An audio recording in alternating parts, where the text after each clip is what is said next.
तो दोस्तों, आज मैं आपको एक ऐसे इंसान की कहानी सुनाने जा रहा हूँ जो करोड़ों का साम्राज्य संभालते हुए भी दिल से बेहद रही, जिन्होंने अपनी ज़िंदगी को सिर्फ बिजनेस तक सीमित नहीं रखा बल्कि इंसानियत और विनम्रता को अपना सबसे बड़ा आभूषण बनाया।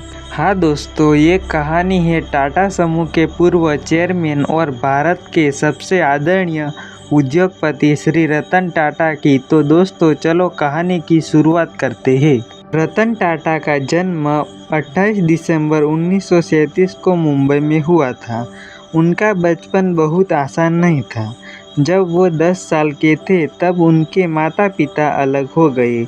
वे दौर उनके लिए भावनात्मक रूप से कठिन था, लेकिन उनकी दादी लेडी नवाज़बाई टाटा ने उन्हें पाला और उनमें सादगी, अनुशासन और करुणा के संस्कार डाले।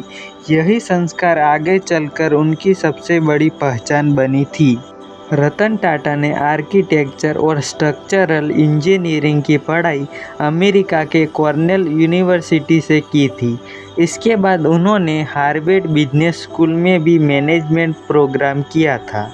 वह आसानी से विदेश में रह सकते थे, लेकिन उन्होंने भारत लौटकर टाटा समूह से जुड़ने का फैसला किया था।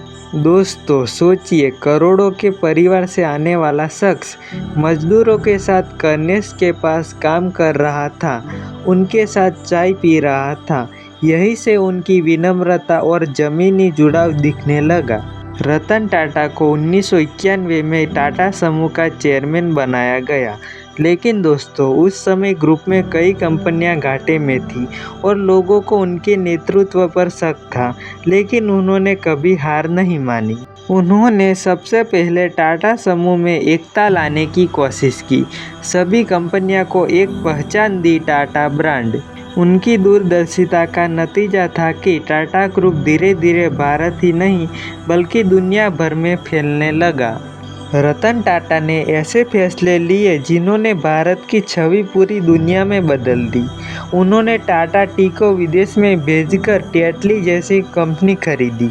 टाटा स्टील ने यूरोप की कंपनी फॉर्स खरीदी और फिर 2008 में उन्होंने जैगुआर और रेंज रोवर जैसी लग्जरी का ब्रांड्स खरीदकर पूरी दुनिया को चौंका दिया।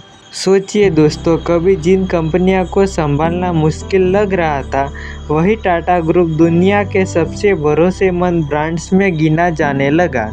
लेकिन इन सब के बीच रतन टाटा कभी बदलते नहीं थे। सादगी और विनम्रता उनकी पहचान बनी रही।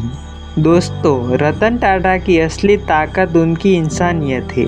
2008 के मुंबई हमले के बाद वो खुद घायलों से मिलने अस्पताल पहुंची। उन्होंने पीड़ित परिवारों की मदद की, लेकिन कभी उसका दिखावा नहीं किया।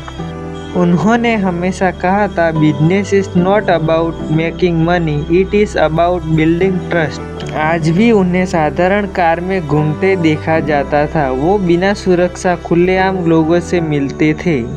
इतना बड़ा साम्राज्य होते हुए भी उनके चेहरे पर कभी अहंकार नहीं दिखता था। रतन टाटा की ज़िंदगी हमें ये सिखाती है कि असली सफलता सिर्फ दौलत बनाने में नहीं है, बल्कि लोगों का विश्वास जीतने में है। पद चाहे कितना भी बड़ा हो जाए, इंसानियत और विनम्रता सबसे ऊपर होनी चाहिए।